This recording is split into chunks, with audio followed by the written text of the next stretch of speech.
ஆண்டவராகிய இயேசு கிறிஸ்துவின் நாமத்தினாலே உங்கள் யாவரையும் வாழ்த்தி வரவேற்பதில் மகிழ்ச்சி அடைகிறேன். உங்கள் வாழ்க்கையிலே தேவனுடைய கிருபையும் சமாதானமும் பெறுவதாக.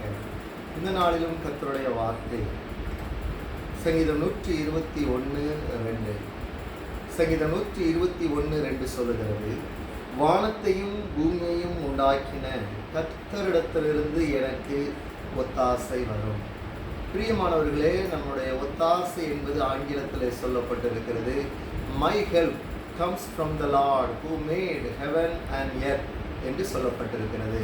நமக்கு தேவையான உதவி, நமக்கு தேவையான நலன், நமக்கு தேவையான ஆசீர்வாதம், தேவையான எல்லா காரியமும் ஒரு மனுஷனிடத்திலிருந்து நமக்கு வரக்கூடாது.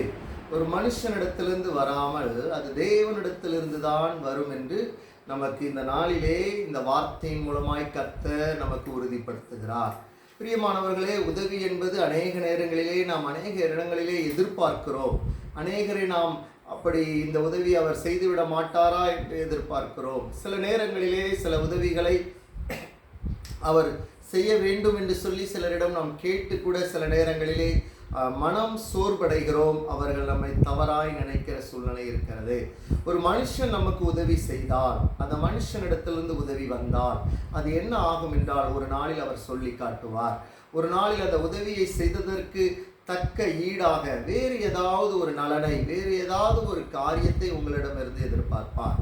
பிரியமானவர்களே, இந்த வார்த்தை இந்த நல்ல நாளிலே உங்களுக்கு உறுதிப்படுத்துகிறது என்னவென்றால், நீங்கள் வாழ்க்கையில என்ன உங்களுக்கு தேவையாக இருந்தாலும் சரி, அது வானத்தையும் பூமியையும் உண்டாக்கின கர்த்தரிடத்திலிருந்து மட்டுமே உங்களுக்கு ஒத்தாசை வரும். ஒத்தாசை என்கிற வார்த்தைக்கு ஆங்கிலத்தில் ஹெல்ப் என்று சொல்லப்படுகிறது.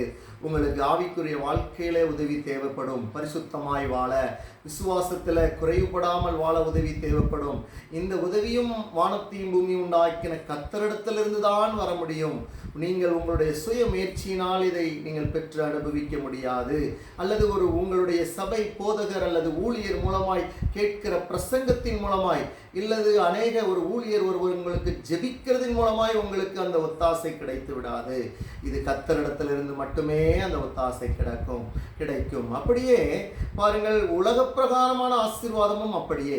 என்ன தேவையா இருக்கலாம், உடல் சுகமா இருக்கலாம், பொருளாதாரமாக இருக்கலாம், அல்லது கர்த்தர் கொடுக்கிற சமாதானமாக இருக்கலாம். இது கர்த்தரிடத்திலிருந்து வந்தால் மட்டுமே உங்கள் வாழ்க்கையில நிலைத்திருக்கும்.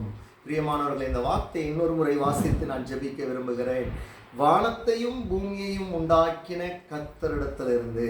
இதை எப்படி நீங்கள் இதை அறிக்கை பண்ண வேண்டும் விசுவாச அறிக்கையாக என்றால், உங்களுக்கு என்ன தேவை இருக்கிறதோ அந்த தேவையை ஒரு கண்களை மூடி, வானத்தையும் பூமியையும் உண்டாக்கின கர்த்தரிடத்திலிருந்து எனக்கு இந்த சுகம் உண்டாவதாக இயேசுவின் நாமத்தினாலே என்று நீங்கள் அறிக்கை செய்ய வேண்டும். 1 முறை, 2 முறை, 3 முறை, 4 முறை, நீங்கள் எத்தனை முறை வேண்டாலும் இதை அறிக்கை செய்யலாம். அது அறிக்கை செய்ய இந்த வார்த்தை ஜீவன் உள்ளதாக இருக்கிறபடினால் இது கிரியை செய்யும். இது உங்களுக்கு வாழ்க்கையில நன்மையை உருவாக்கும். இப்படிப்பட்ட நன்மையை நீங்கள் பெற்று மகிழ கர்த்தரிடத்திலிருந்து நன்மையை எதிர்பார்க்க வேண்டும். இந்த வார்த்தை அப்படி நமக்கு சொல்லுகிறது. கண்களை மூடி ஜெபிப்போமா? அன்பின் ஆண்டவரே, இந்த நல்ல நாளுக்காக உம்மை நன்றியோடு ஸ்தோத்தரிக்கிறோம். உங்களுடைய கிருபையும் சமாதானமும் எல்லார் வாழ்க்கையிலும் பெருகட்டும்பா. இந்த வார்த்தையை கேட்கிற, இதை பார்க்கிற ஒவ்வொருவர் வாழ்க்கையிலும் நீரே ஒத்தாசை தருகிறவர், நீரே உதவி செய்கிறவர் என்பதை உணர்ந்து அவர்கள் தவித்து கிடக்கிற சூழ்நிலை, அவர்கள் தடுமாறி நிற்கிற சூழ்நிலைகள் எல்லாவற்றிலும் வானத்தையும் பூமியும் உண்டாக்கின உம்மை நோக்கி பார்க்க, உம்மிடத்திலிருந்து ஒத்தாசையை பெற்றுக்கொள்ள ஆண்டவரை கர்த்தர் கற்றுக் கொடுத்ததற்காய் ஸ்தோத்திரம். உங்கள் கிருபையும் சமாதானமும் பெருகட்டும். உம்மையே பற்றி ஜீவிக்க உதவி செய்யும். ஆண்டவரும் அருமை இரட்சகருமாகிய இயேசு கிறிஸ்துவின் நாமத்தில் ஜெபிக்கிறோம் நல்ல பிதாவே, ஆமென். God bless you. கர்த்தர் உங்களை ஆசீர்வதிப்பார்.